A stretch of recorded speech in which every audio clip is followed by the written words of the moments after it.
while designing knowledge management blueprint, some issues you have to take into consideration. The first issue is that system interoperability and scalability with existing company IT infrastructure. So when you are implementing knowledge management systems, so you have to take into consideration that what is our existing infrastructure, whether that existing infrastructure is suitable or not, that is called as technically feasible or not. Then you have to decide the scope of proposed knowledge management system with the net benefits. What benefits you are getting after implementing knowledge management system? What is the business scope? And decide the required system components. What components are required? And also you have to develop a key layers of knowledge management architecture to meet the company requirement. So what are those company requirements for that key layers? User requirement. What is user interface? How should be user interface? How should be authenticate or the users who are using the particular knowledge management system? Then how the collaborative agents and filtering process, application layer, transport internet layer, physical layer. So all those things you have to take into consideration while creating a blueprint of your knowledge management. Blueprint is nothing but actual coding part of your knowledge management system.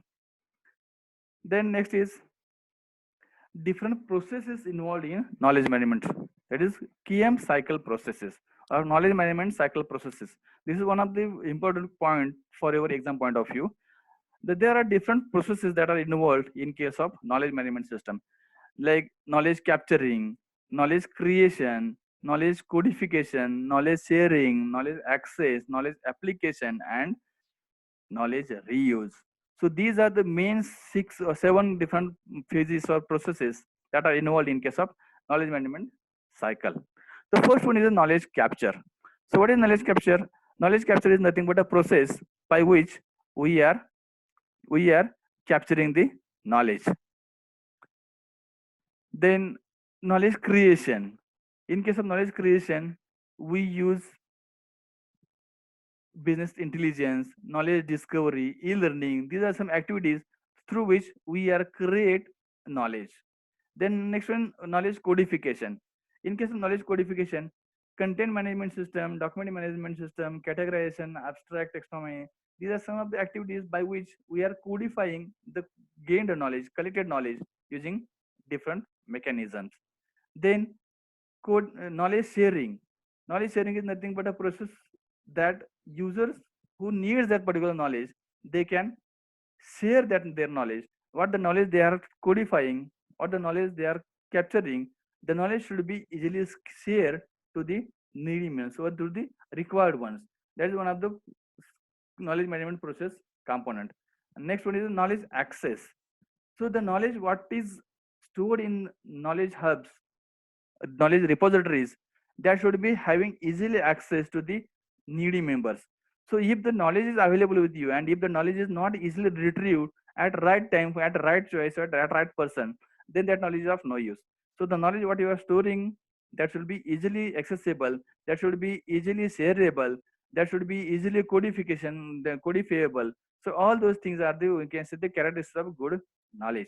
Then what knowledge you have having in your knowledge repositories, that knowledge should be applicable. You should apply that knowledge to solve, to resolve some situations, resolve some critical issues. And last one, knowledge reuse. The once used knowledge, if you retest, reuse the same knowledge, you should get same benefits, you should get same outcomes. So here I have given you some knowledge processes and some activities given by some other authors. Knowledge creation activities or this process in which involves number of activities like business intelligence, knowledge discovery, e-learning. Knowledge codification involves content management system, document management, categorization, abstracting, taxonomies. Knowledge retrieval is nothing but search or searching or visualization. In case of Google, the Google search engine is one of the example of knowledge retrieval system or retrieval process. Knowledge application, here uh, you might be seen in some companies, they are using their softwares. When you are giving instructions, you are giving some request to that particular system's help desk, the help that the machines gives you the response. Wait for, or some other types of tunes or messages they are displaying you. That is called as knowledge management. Instead of using human being, the machines, the systems help you regarding the workflows and work as a help desk. Then knowledge distribution. Here, the some knowledge portals are available through which you can easily distribute your knowledge or easily gain some knowledge.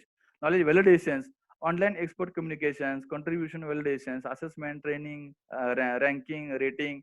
These are some of the methods through which you can verify the knowledge and knowledge tracking, email mining, corporate yellow pages. These are some activities through which you can track knowledge, whether it's applicable, whether it's good, some things.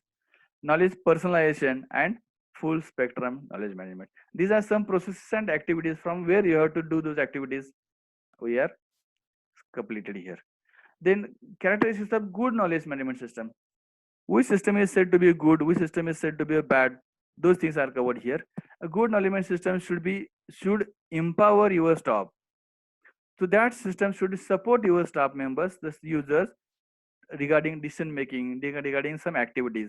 The good knowledge management system should be focused on your core business activities. Then the system what you have developed, that should assist, that should support to your core activities of your business. Then knowledge management system is need driven, not technology driven. Means what?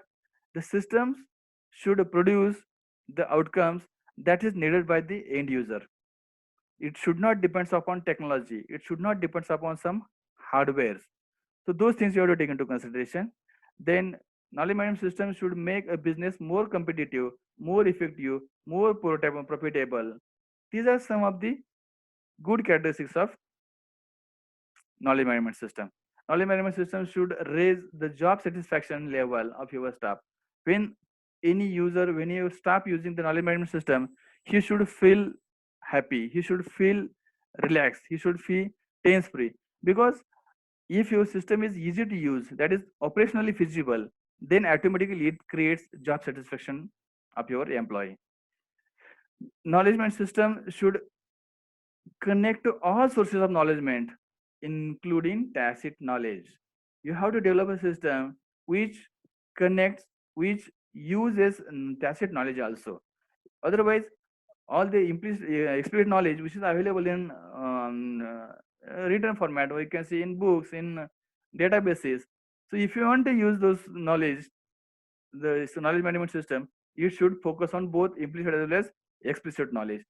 Then last one, a good knowledge management systems produce timely, accurate, concise, and precise information that you can utilize to make high quality decisions. The system should give you, the system is expected to produce the output that is in time, that is accurate, that is very concise. So by reading that, by considering